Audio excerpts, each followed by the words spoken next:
नमस्ते सम्पूर्ण मित्रहरूमा द लोकसेवाको यो भिडियोमा तपाईँलाई स्वागत छ र तपाईँको चाहिँ नासु र खरिदारमा स्पेसली र अफिसरको तयारीमा हुनुहुन्छ भने पनि तपाईँलाई भिडियो काम लाग्नेछ किनकि क्वेसनहरू आउने गर्दछ र जिकेको चाहिँ कमान्ड कोर्स बेसिसमा चाहिँ हामीले भिडियोहरू पोस्ट गर्ने पूर्व घोषित हाम्रो चाहिँ स्किम अनुसार चाहिँ यो भिडियो तयार पारेका छौँ र आजको हाम्रो टपिक रहेको छ ब्रह्माण्ड सम्बन्धी जानकारी सिलेबसमै तपाईँको चाहिँ नासु र खरिदारमा चाहिँ रहेको छ तर यो जोग्राफी अन्तर्गतबाट चाहिँ प्रश्न आउन सक्छ अफिसरमा पनि सो भिडियो अन्तिमसम्म हेर्नु होला र च्यानलमा नयाँ हुनुहुन्छ अथवा हाम्रो च्यानल सब्सक्राइब गर्नुभएको छैन भने please subscribe channel the Lok Sewa तपाईँहरूको क्वालिटी तयारीको लागि चाहिँ हामीले चाहिँ कन्ट्रिब्युट गर्ने लक्ष्यका साथ भिडियोहरू राख्छौँ। अब सुरु गरौँ आजको कमान्डो कोर्स बेसिसको यो भिडियो ब्रह्माण्ड सम्बन्धीको जानकारी। अब सुरुमा चाहिँ प्रश्नहरू आउन सक्छ यहाँबाट तपाईँले चाहिँ होइन, सो यहाँबाट सुरु गरौँ। अब इनर प्लानेट र आउटर प्लानेट भन्ने कन्सेप्ट तपाईँले बुझ्नु जरुरी छ होइन। अब निम्नमध्ये कुन इनर प्लानेट हो भनेर आइदिन्छ होइन, तपाईँको चाहिँ एउटा मात्रै इनर प्लानेट राख्छ, बाँकी चाहिँ यताबाट राख्छ। सपोज इनर प्लानेट कुन हो भनेर आयो होइन, तपाईँलाई चाहिँ बुध, शनि, बृहस्पति, अरुण भनेर आइदियो भने चाहिँ तपाईँले के हान्नु पऱ्यो त, बुध हान्नु पऱ्यो अथवा मर्करी हान्नु पऱ्यो। सो अब तपाईँको चाहिँ अर्थ, मर्करी, भिनस र मार्स भनेको चाहिँ तपाईँको इनर प्लानेट हो होइन, जो सूर्यबाट नजिकमा छ। त्यसै गरी जुपिटर, स्याटर्न, युरानस र नेप्च्युन भनेको तपाईँको आउटर प्लानेट हो। अब यो भन्दाखेरि त के पृथ्वी, बुध, शुक्र र मङ्गल र यता चाहिँ के बृहस्पति, शनि, अरुण र वरुण। यस्तै चाहिँ तपाईँले चाहिँ अब यो इनर प्लानेट र आउटर प्लानेटको कन्सेप्ट बुझ्नु पऱ्यो। अब इनरको फिचर हेरौँ अलि थोरै। अब इनर प्लानेटहरू कम्पेरिटिभली के छन्, स्मल छन्, अलि रकी छन् यिनीहरू चाहिँ, भनेपछि चट्टानले बनेका छन्, बढी जस्तो साना छन् आउटर प्लानेटको तुलनामा। यिनीहरूको सोलिड सर्फेस छ, त्यसै गरी मास एकदमै कम छ, डेन्सिटी एकदमै हाई छ यिनीहरूको, अनि सूर्यबाट नजिक छन्, रिङहरू छैन यसको वरिपरि जो यस्तो देखिन्छ नि यो छैन, अनि मुनहरू निकै कम छन् यिनीहरूको। मुन भनेको यिनीहरूको चाहिँ चन्द्रमाहरू। अब आउटर प्लानेट हेर्नुहोस्, ठुला छन्, ग्यासियस छन्, उनीहरू सोलिड थियो भने के छन् त ग्यासिय छन्। अब यिनीहरूको सोलिड सर्फेस छैन, एकदम मास धेरै छ, डेन्सिटी चाहिँ थोरै छ। यो चाहिँ बुझ्नु होला, कहिलेकाहीँ कथन कारणमा आइदिन्छ आउटर प्लानेटको के हुन्छ, उच्च मास हुन्छ, उच्च घनत्व हुन्छ भनेर सोधिदिन्छ। यदि उच्च मात्र उच्च घनत्व भने चाहिँ रोङ भयो, किनकि उच्च मास त हुन्छ तर घनत्व के हुन्छ, कम हुन्छ, अनि सूर्यबाट टाढा छन्, अनि धेरै मुनहरू हुन्छ यिनीहरूको र धेरै रिङहरू पनि हुन्छन्। सो यसरी चाहिँ तपाईँले बुझ्नु जरुरी छ। यी ग्यासिय हुन्छन् आउटर प्लानेट, इनर प्लानेट के हुन्छन् त तपाईँको चाहिँ तपाईँको चट्टानीय हुन्छन्। सोलिड सर्फेस हुन्छ, यिनीहरूको सोलिड सर्फेस हुँदैन। यिनीहरूको के हुन्छ, पिण्ड पनि धेरै हुन्छ, यिनीहरूको पिण्ड कम हुन्छ। यिनीहरूको के हुन्छ, डेन्सिटी निकै कम हुन्छ, यिनीहरूको डेन्सिटी धेरै हाई हुन्छ। सो यसरी चाहिँ अलि बुझ्नु जरुरी छ कन्सेप्चुअल कुरा। अब अगाडि जाऊँ। अब बेसिक कुराहरू हेरौँ तपाईँको सोलर सिस्टमको सौर्यमण्डलको बारेमा। अब यसको आयु कति छ भन्यो भने 4.56 अरब वर्ष छ, 4.56 बिलियन्स इयर भने चाहिँ धेरै बढी छ। सबैभन्दा नजिकको तारा कुन हो भनेर सोध्छ, प्रोक्सिमा सेन्टाउरी हो सबैभन्दा क्लोजेस्ट तपाईँको के त स्टार। अब तपाईँलाई थाहा छ सूर्य आफैमा तारा हो, अब सूर्यबाट नजिकमा पर्ने तारा कुन हो भन्यो भने कुन हो त, प्रोक्सिमा सेन्टाउरी हो। यो तारा हो होइन, सपोज यो सूर्य आफैमा तारा भयो होइन। अब यिनीहरू चाहिँ के भयो, जो यसलाई चाहिँ यसको वरिपरि घुम्छन् होइन। यो चाहिँ यो चारवटा हामीले भन्यौँ इनर प्लानेट, यी चारवटा के त आउटर प्लानेट। यो प्लुटोलाई हटाइसक्यो 2006 मा होइन, सो यसलाई क्यालकुलेट गरेनौँ। सो यो बिचमा के छ भनेर सोधिदिन्छ, एस्टेरोइड बेल्ट भन्ने छ यो बिचको चाहिँ जोन, यो इनर र आउटरको बिचमा कहिलेकाहीँ कथन कारणमा सोध्न सक्छ, एस्टेरोइड बेल्ट छ यो बिचमा। सो यी सबै आठवटाले के गर्छन् त, यसलाई चाहिँ तपाईँको परिक्रमा गर्छन् सनलाई केन्द्रमा राखेर। सो यस्तो छ। अनि तारा कति छन्, अब सौर्यमण्डलमा एउटै हो तारा भनेको हुनु, सूर्य हो आफैमा तारा हो। ग्रह कति छन्, 8वटा छन् प्लानेटहरू चाहिँ।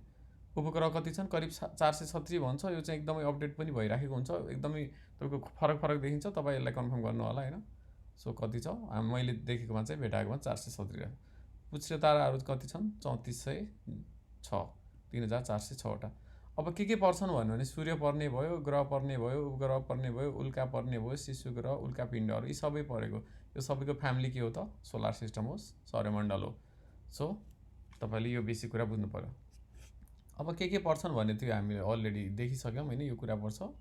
अब उत्पत्ति केबाट भएको थियो भने ग्यास र धुलकण मिश्रित गोलाबाट भएको थियो खास यसको चाहिँ उत्पत्ति चाहिँ। अनि सूर्य आकाशगङ्गा तारापुञ्ज केन्द्रबाट कति टाढा छ भनेपछि यो सन चाहिँ जो ग्यालेक्सिक सेन्टर भन्छ होइन तपाईँको चाहिँ मिल्की वे ग्यालेक्सीको आकाशगङ्गा हाम्रो चाहिँ होइन आकाशगङ्गा हाम्रो चाहिँ ग्यालेक्सी भनेको त्यसको चाहिँ जुन ग्यालेक्सिक सेन्टर हुन्छ त्यो बिचको त्यसको चाहिँ होइन त्यहाँबाट कति टाढा छ भन्यो होइन डिस्टेन्स त्यो भनेको 30,000 प्रकाश वर्ष 30,000 लाइट इयर टाढा छ भने निकै टाढा छ। बिग ब्याङ थ्योरी कहिले र कोद्वारा अघि सारिएको हो भन्छ होइन एउटा चाहिँ यो बिग ब्याङ थ्योरी छ यो सौर्यमण्डल अन्तर्गत आउँछ ब्रह्माण्ड रिलेटेड 1921 चाहिँ यो अघि सारिएको थ्योरी हो होइन सर जेम्स जिम्सद्वारा चाहिँ यो याद गर्नु होला जेम्स यो चाहिँ ब्रह्माण्डको उत्पत्ति सम्बन्धीको थ्योरी हो बिग ब्याङ थ्योरी। अर्को यो सोध्छ कस्मिक माइक्रोवेभ ब्याकग्राउन्ड रेडिएसन सिद्धान्त कसले प्रतिपादन गरे भने पेन्जियास र रबर्ट विल्सनको हो यो 1964 को हो यो चाहिँ यो डेट पनि याद गर्नु होला। अब कसमस भनेको के हो ब्रह्माण्ड भनेको चाहिँ कहिलेकाहीँ सोधिदिन्छ अन्तरिक्षमा रहेको तारा ग्रह उपग्रह तथा नक्षत्रहरूको समूहलाई चाहिँ के भन्छ कसमस भन्छ। के बुझ्नु पर्यो त जो स्पेसमा रहेको छ ताराहरू ग्रह उपग्रह यिनीहरूलाई के भन्छ कसमस भन्छ ब्रह्माण्ड। अब ब्ल्याक होल कहाँ बन्छ भन्छ यो अन्तरिक्षमा बन्छ ब्ल्याक होल कहिले पनि। अब लाइट इयर भनेको के हो भनेपछि लाइटले चाहिँ जो 1 इयरमा पुरै ट्राभल गर्छ जुन डिस्टेन्स होइन टोटल 1 इयरमा ट्राभल गर्ने डिस्टेन्स त्यसलाई भन्छ लाइट इयर प्रकाश वर्ष। सो अब कति दूरी पार गर्छ त 1 लाइट इयरमा कति दूरी हुन्छ त 9.461 10⁻12 किलोमिटर यति तपाईँको के हुन्छ 1 लाइट इयरको हुन्छ। सो याद गर्नु होला यो 1 सेकेन्डमा कति दूरी पार गर्छ त 1 सेकेन्डमा कति ट्राभल गर्छ लाइटले 3 लाख किलोमिटर गर्छ हेर्नुहोस् 1 सेकेन्डमा। कुनै ग्रहले सूर्यको वरिपरि अर्बिटमा एकपल्ट घुम्न लाग्ने अवधि त्यस ग्रहको के हो 1 वर्ष हो। अब कुनै ग्रह छ त्यसले सूर्यको वरिपरि भने चाहिँ अर्बिटमा यो सन भयो होइन यो चाहिँ कुनै ग्रह मानौँ अब चाहिँ त्यसको वरिपरि भने सूर्यको अर्बिट छ सपोज यो। अब यो ग्रहले चाहिँ टक्क चाहिँ यो सूर्यको वरिपरि घुम्नलाई चाहिँ जुन तपाईँको चाहिँ टाइम लाउँछ त्यो ड्युरेसन त्यसलाई 1 इयर भन्छ त्यो ग्रहको लागि 1 इयर हो। अगाडि जाऊँ अब कुनै ग्रहले आफ्नै अक्ष भने एक्सिसमै एक फनको घुम्न लागेको अवधि त्यस ग्रहको के हो 1 दिन हो। अब यस्तो हुन्छ एउटा घुम्छ तपाईँको चाहिँ अर्बिटमा अर्बिटल भेलोसिटी हुन्छ होइन भने जस्तो हाम्रो पृथ्वी छ त्यो 2 हिसाबले घुम्छ एउटा चाहिँ सूर्यलाई पनि के हुन्छ सेन्टरमा राखेर सूर्यलाई केन्द्र बनाएर चाहिँ घुमिरहेको हुन्छ होइन अर्को के घुम्छ त्यो आफै पनि रोटेट गरिरहेको हुन्छ आफ्नै एक्सिसमा पनि के हुन्छ घुमिरहेको हुन्छ भनेपछि त्यो के भयो एक्सिसमा घुम्ने भयो अक्षमा त्यसलाई भन्छ 1 दिन। त्यो एकचोटि पुरै कम्प्लिट यो रोटेट भयो होइन आफ्नो एक्सिसमा एक फनको लगायो त्यो 1 दिन भयो दिन चेन्ज भयो दिन रात हुन्छ यसरी एक्सिसमा घुम्दाखेरि। जब यो सूर्यलाई केन्द्रमा राखेर अर्बिटमा घुमेर एक फनको लाउँछ त्यसलाई चाहिँ 1 इयर भन्छ अहिले क्यालेन्डर चेन्ज गर्छ 1 वर्षको जस्तै बुझ्नु होला अर्बिट र एक्सिसको अर्बिटले के गर्छ वर्ष चेन्ज हुन्छ करिब 365 छैन र एक्सिसको के छ 1 डे छ हाम्रो चाहिँ 24 घन्टा। सो यो बुझ्नु होला लाखौँ करोडौँ तारा मिली बनेको ताराको विशाल समूह के हो त तारापुञ्ज हो होइन नट अ बिग थिङ। ब्रह्माण्डमा तारापुञ्ज कति रहेका छन् 1 खरब छन् होइन र तारामण्डल यो सोधिरहेको हुन्छ बेला बेला तारामण्डल कति छन् त आकाशमा 88 वटा छन्। त्यसपछि हेलियोसेन्ट्रिक थ्योरीका प्रतिपादक को हुन् भन्छ यो भनेको के हो त सूर्यलाई केन्द्र बनाई अन्य ग्रहहरू परिक्रमा गर्छन् भन्ने थ्योरी हो। पहिले जियोसेन्ट्रिक थ्योरी भन्थ्यो होइन के छ त पृथ्वी केन्द्रमा हुन्छ अनि पृथ्वीको चाहिँ वरिपरि सूर्य घुम्छ भन्थ्यो धेरै पहिले त्यो मिथ थियो होइन। पछि के भयो निकोलस कोपरनिकसले जो पोल्यान्डका चाहिँ के थियो त एउटा चाहिँ तपाईँको चाहिँ खगोलविद भनौँ उनले चाहिँ पत्ता लगाएका थिए हेलियोसेन्ट्रिक थ्योरी अर्थात् चाहिँ के छ त हेलियो भनेको के सूर्यलाई केन्द्र बनाउँछन् अनि ग्रहले परिक्रमा गर्छन् सूर्यको वरिपरि भन्ने हो होइन यो 1543 मा धेरै पहिले पत्ता लगाएको थिए हेलियोसेन्ट्रिक थ्योरी। सौर्यमण्डलमा कति धूमकेतु रहेका छन् भने करिब 1 लाख वटा धूमकेतुहरू रहेका छन्। तारापुञ्ज कति प्रकारका छन् 3 टाइपको स्पाइरल अण्डाकार र अनियमित। सो के छन् त तपाईँको 3 किसिमका के छन् तारापुञ्जका टाइप छन्। अब सूर्यको बारेमा केही डिटेल बुझौँ। अब मुख्य तत्त्वहरू के छ भने सोध्न सक्छ होइन हाइड्रोजन सबैभन्दा बढी हुन्छ त्यसमा 60%। त्यसपछि हिलियम हुन्छ 28% होइन त्यसपछि अरूहरू हुन्छ अक्सिजन फलाम कार्बन नाइट्रोजन यिनीहरू हुन्छ होइन। सो यिनीहरूको प्रोपोर्सन मिलेर के भन्छ सूर्य भन्छ। सबैभन्दा बढी के छ हाइड्रोजन। अब केबाट भएको हो भनेर सोध्न सक्छ सूर्यको उत्पत्ति त्यो चाहिँ न्युक्लियर फ्युजनबाट भएको हो। सो यो याद गर्नु होला। पृथ्वीबाट कति टाढा छ त सूर्य 14 करोड 88 लाख किलोमिटर टाढा छ। कति गुणा गरुङ्गो छ, भारी छ, 3,30,000 गुणा तपाईँको भारी छ। ठुलो कत्रो छ त 109 गुणा ठुलो छ के पृथ्वीभन्दा, भने चाहिँ 109वटा पृथ्वी बराबर छ भनौँ न।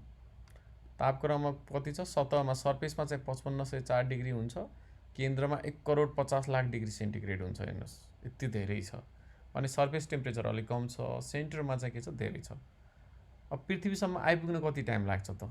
अब जुन सूर्यको रे छ 8 मिनट 20 सेकेन्ड लाग्छ। जुन हामीले पाउँछौँ नि त्यो तपाईँको चाहिँ सूर्यबाट मिल्ने चाहिँ हाम्रो चाहिँ के छ त, यो तपाईँको रेहरू पनि यति लेट आउँछ। सूर्यको मध्यभागमा देखिने धब्बालाई के भन्छ, उम्ब्रा भन्छ। सूर्यको सतहमा देखिने चम्किलो तारा भनेको के हो, पेनुम्ब्रा। व्यास कति छ त सनको, 13,48,446 किलोमिटर के छ, डायमिटर रहेको छ। अब यसको सूर्यको अध्ययन गर्न पहिलो मानविक यान कुन हो भन्छ, स्काई ल्याब। स्काई ल्याब के हो भनेर सोध्न सक्छ। यो चाहिँ के हो, मानविक यान हो जसले चाहिँ सूर्यको स्टडी गर्छ। ग्यालेक्टिक सेन्टर, सूर्यले परिक्रमा गर्ने कक्षको केन्द्र। कस्मिक इयर, सूर्यले आकाशगङ्गाको तारापुञ्जको केन्द्रको एकपटक परिक्रमा गर्न लाग्ने समय, कस्मिक इयर भन्छ। अब कुन माध्यमबाट आउँछ त पृथ्वीमा सूर्यको ताप, रेडिएसनबाट आउँछ। र सूर्यको आकर्षण शक्ति पृथ्वीभन्दा कति छ, 28 गुणा बढी छ। हेर्नुहोस् यसको चाहिँ एट्र्याक्सन फोर्स अथवा चाहिँ ग्राभिटेसनल जो भन्छौँ नि त्यसको चाहिँ इनर्जी। प्लानेटको हेरौँ, ग्रहहरू 8वटा प्लानेट छन्, हामीले कुरा गरिसक्यौँ। इनर र आउटरको कुरा भइसक्यो। अब यो रिपिट नगरौँ।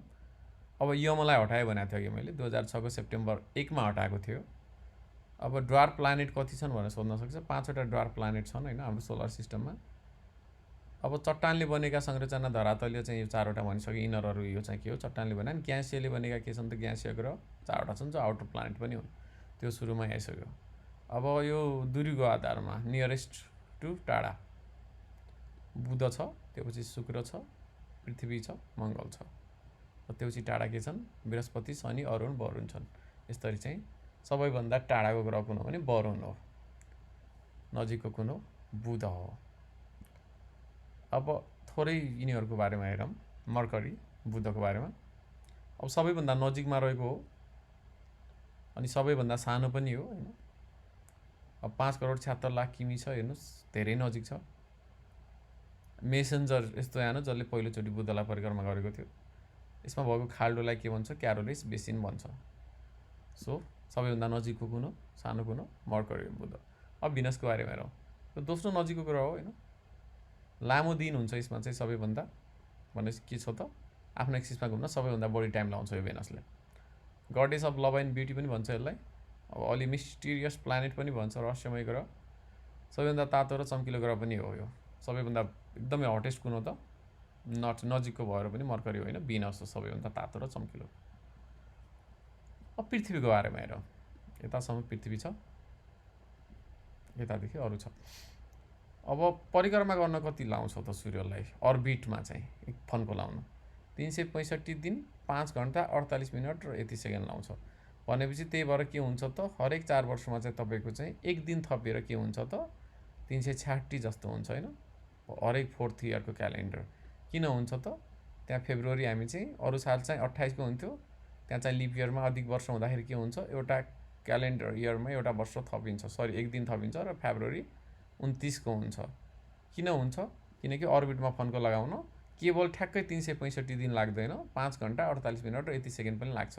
यो जोडिँदै जाँदाखेरि हरेक 4 वर्षमा के हुन्छ, ठ्याक्कै एक दिन बढ्छ, जुन फेब्रुअरी 29 को हुन्छ। सो यसरी के हुन्छ, यो हामीले कुरा गऱ्यौँ ठ्याक्कै अर्बिटमा घुम्न लगाउने समयको।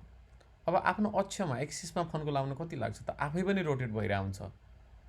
यो चाहिँ 23 घन्टा 56 मिनट लाग्छ, अनि करिब 24 घन्टा।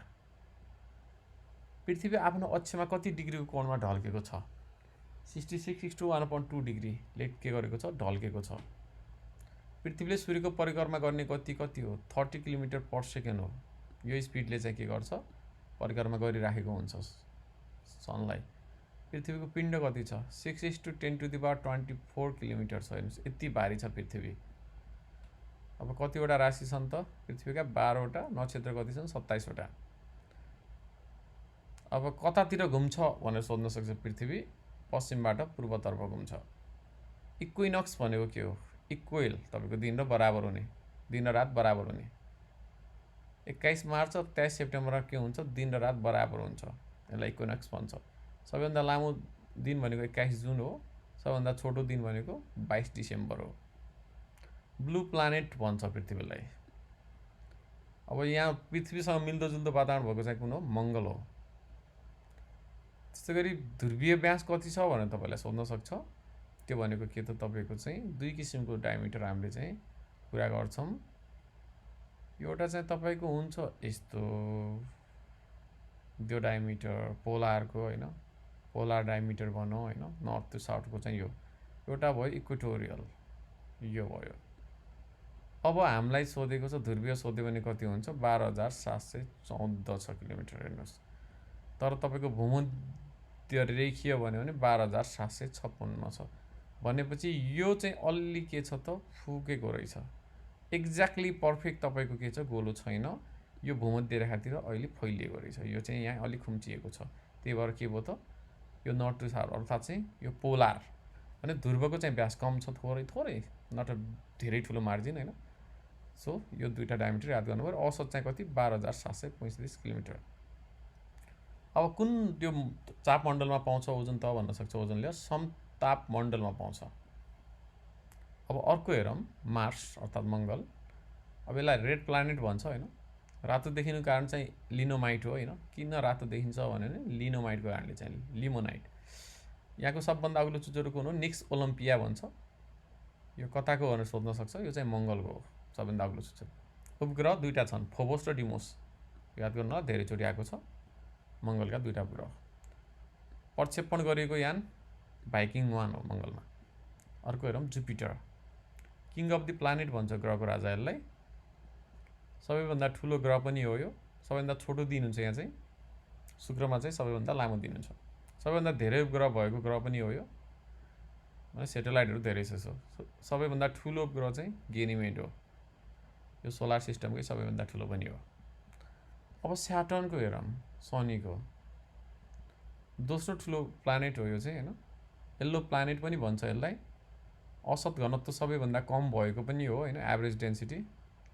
रिङबाट घेरिएको छ, यस्तो छ यसको वरिपरि सेप, यस्तरी रिङ छ। सो रिङबाट घेरिएको ग्रह भन्यो कुन हो, शनि। यसलाई सुन्दर प्लानेट पनि भन्छ।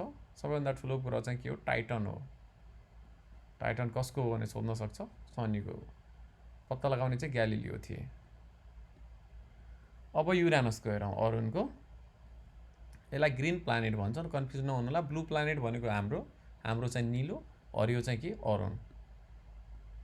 असफल तारा भन्छ यसलाई, अरुण यसको एउटा उपनाम हो। पत्ता लगाएका थिए विलियम हर्सेलले। पहिलो यान भनेको यसमा पठाएको चाहिँ भोयागर 2 हो। जुपिटरका हजुरबुवा भन्छ यसलाई चाहिँ, भने के भयो त, अरुण भनेको के भयो, जुपिटरको हजुरबुवा भन्छ यो ग्रहलाई। सो अरुण याद गर्नु होला। अब छ नेप्च्युन, वरुण। वरुणको चाहिँ पत्ता लगाउने चाहिँ को थिए, जोहान गार। 1846 मा जल देवताका रूपमा चिनिने ग्रह यसलाई चाहिँ जल देवता भन्छ वरुण। हेर्छ त, रेनफलको चाहिँ यसलाई चाहिँ कारकको रूपमा चाहिँ हामीले मान्छौँ। सूर्यबाट दूरी धेरै टाढा छ, हेर्नुहोस् 4,49,70,00,000 किलोमिटर। अब साइजको हिसाबमा हेरौँ, डिसेन्डिङ अर्डरमा सबैभन्दा ठुलो बृहस्पति हो होइन, त्यसपछि शनि हो, त्यसपछि अरुण वरुण होइन। यी चाहिँ आउटर प्लानेटहरू ठुला छन् भन्ने कुरा बुझ्यो। त्यसपछि पृथ्वी, शुक्र, मङ्गल र बुध चाहिँ के छन् त, साना छन्। अब उपग्रह हेरौँ सेटेलाइटको बारेमा। यो नेचुरल हो है, नर्मली। अब यहाँ दुई प्रकारका हुन्छ सेटेलाइट, मैले भनिसकेँ, एउटा नेचुरल प्राकृतिक, एउटा कृत्रिम आर्टिफिसियल सेटेलाइट पनि पठाउँछन् आजभोलि। अब नहुने ग्रह, अब हामीले यहाँ कुरा गर्दाखेरि हामी नेचुरलको कुरा गर्छौँ। बुध र शुक्रको चाहिँ के छ, सेटेलाइटहरू छैन, उपग्रहहरू अथवा चन्द्रमाहरू।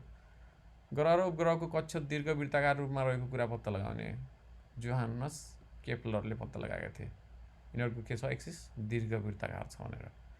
अग्लो पहाड कुन हो त, चन्द्रमाको डार्फर पीक हो। अब शिशु ग्रह एस्टेरोइडको कुरा गरौँ। मङ्गल र बृहस्पतिको भ्रमण कक्ष बिचमा चाहिँ यिनीहरू हुन्छन्। हेर्नुहोस् आकार कस्तो हुन्छ, इरेगुलर हुन्छ, खासै निश्चित हुँदैन। जम्मा 1600 शिशु ग्रह छ अहिलेसम्म भन्छ पत्ता लागेको। सुरु चाहिँ 1801 मा चाहिँ पहिलो शिशु ग्रह पत्ता लागेको थियो। सबैभन्दा ठुलो शिशुको रगोभाग 800 किलोमिटर छ, सानोको 1.6 किलोमिटर छ, अनि धेरै अलि साना हुन्छन् यिनीहरू। अब मेटियोरको कुरा गरौँ, उल्का। पृथ्वीसम्म आइपुग्ने उल्का भनेको उल्का पिण्डहरू हुन् जुन चाहिँ पृथ्वीसम्मै पुग्छ। पृथ्वीमा आइ नपुग्दै बिलाउने उल्का भनेको उल्का पात हुन्। धेरै ठुलो र चहकिलो उल्का भनेको फायरबल हो। Shooting star and falling star भनेको के हो? उल्का हो। यिनीहरूलाई यो पनि भन्छ। उल्का पिण्डका प्रकार के छन्? 3 छन्। एउटा ढुङ्गे हुन्छ, एउटा फलामे हुन्छ र एउटा मिश्रित हुन्छ। अब धूमकेतु हेरौँ, कमेट अथवा पुच्छ्रे तारा। सूर्यको वरिपरि घुम्ने कुचो आकारको पिण्ड भनेको यो धूम्रकेतु। यस्तो सेपका हुन्छन् यिनीहरू चाहिँ। के हुन्छ? कुचो सेपका हुन्छन् धूम्रकेतुहरू। लामो पुच्छर छोड्दै बिलाएर जाने पिण्ड हुन् यिनीहरू होइन पुच्छ्रे तारा भनेको। धूम्रकेतुको खोजी गर्ने एडमन्ड हेली थिए। हेलीको पुच्छ्रे तारा भन्ने पनि सुन्छौँ नि हामी। हेली पुच्छ्रे तारा कहिले देखियो? ईसापूर्व 240 मा। त्यति पहिले देखिएको थियो हेलीको पुच्छ्रे तारा। हेली पुच्छ्रे तारालाई सूर्यको परिक्रमा गर्न कति लाग्छ? 76 वर्ष लाग्छ। इक्लिप्सको कुरा गरौँ। ग्रहण 2 प्रकारको हुन्छ, एउटा चन्द्रग्रहण, एउटा सूर्यग्रहण, जुन हामीले एक्सपिरियन्स गर्छौँ पृथ्वीबाट। चन्द्र वा सूर्य पूर्ण रूपमा ढाकिने ग्रह भनेको के हो? खग्रास ग्रहण हो, चलीग्रहण। चन्द्र कम्प्लिटली अथवा सूर्य कम्प्लिटली यदि ढाकिन्छ र इक्लिप्स बन्छ भने त्यसलाई के भन्छ? खग्रास। आंशिक रूपमा जो ढाकिन्छ त्यस्तो प्रोसेसबाट बनेको इक्लिप्स के? खण्डग्रास। अब सूर्यग्रहण कस्तो बेला लाग्ला त? अब तपाईँ आफै कमन सेन्स लाउनु। सूर्य, यहाँ सूर्य छ, सन। अब यहाँ चाहिँ के छ? हाम्रो अर्थ छ। अब बीचमा के आउनु पर्यो? मुन आउँछ बीचमा। अब मुनले के गरिदिन्छ? यहाँबाट लाइट आउनु पर्ने हो होइन, ब्लक भइदिन्छ। यसले ब्लक गरेपछि त सूर्य त के देखिन्छ? यो पार्ट त ब्लक देखिन्छ नि। कम्प्लिटली ब्लक भएको बेला त अब खग्रास हुने भयो, पार्सियली ब्लक भएको बेला के हुने? खण्डग्रास हुने भयो। सो यसरी चाहिँ मुन चाहिँ यदि पृथ्वी र सूर्यको बीचमा आउँछ भने के हुन्छ? त्यो चाहिँ सोलार इक्लिप्स हुन्छ, सूर्यग्रहण हुन्छ। तर चन्द्रग्रहण कस्तो बेला हुन्छ? अब यहाँ चाहिँ सन छ, अब मुन कता छ त? मुन यता छ। अब बीचमा के आइदियो? अर्थ आइदियो। अब हामीलाई थाहा छ मुनको त आफ्नो लाइट छैन। अब यो त के हो? सूर्यकै तपाईँको चाहिँ लाइटहरूले मात्रै के हुन्छ? यो चम्किन्छ भने अब अर्थले ब्लक गरिदिन्छ यताको लाइटहरू भनेपछि यो पनि त ढाक देखिन्छ नि होइन। सो के हुन्छ? मुन अँध्यारो, राति त अँध्यारो हुन्छ नि। सो के भयो? अब दिउँसै सूर्य आउनु पर्थ्यो तर यसले ब्लक गरेर के भयो? अँध्यारै भयो, दिउँसो जस्तै सूर्यग्रहण जस्तो भयो। अब राति त मुन त चम्किन्छ होइन नर्मली, तर सूर्यले के भयो? बिचमा ब्लक गरिदियो भने के भयो? राति त कम्प्लिटली यो चाहिँ ब्लक भएपछि अँध्यारो हुने भयो। त्यो के भयो? चन्द्रग्रहण भयो। भने सूर्य र चन्द्रमाको बीचमा चाहिँ अर्थ आयो भने के भयो? चन्द्रग्रहण। सूर्य र पृथ्वीको बीचमा मुन आइदियो भने के भयो त? सूर्यग्रहण। वर्षमा कति पटक लाग्छ? 2 पटक लाग्छ बढीमा। के? चन्द्रग्रहण। सिनोडिक मन्थ भनेको के हो? चन्द्रमास। 2वटा औँसी बीचको 29.5 साढे 29 दिनको अवधिलाई सिनोडिक मन्थ भन्छ। सो आज हामीले यति नै कुरा गऱ्यौँ होइन ब्रह्माण्ड सम्बन्धीको यो जानकारीमा, र आशा छ तपाईँहरूलाई काम लाग्ने छ। र भिडियो यदि कुनै बेला फास्ट भने पज गरेर चाहिँ तपाईँले टिप्न सक्नुहुन्छ यो कुराहरू, र अरू तपाईँको चाहिँ युनिटहरूको पनि हामीले भिडियोहरू अपलोड गर्नेछौँ। हाम्रो च्यानलमा नयाँ हुनुहुन्छ भने चाहिँ हामीले पहिले नै भनिसक्यौँ होइन, सब्सक्राइब गर्न सक्नुहुन्छ यस्तो भिडियोहरूको लागि, ताकि कुनै पनि भिडियो नछुटुन् तपाईँहरूको। सो आजको भिडियोमा यति नै। हवस् त, नमस्ते।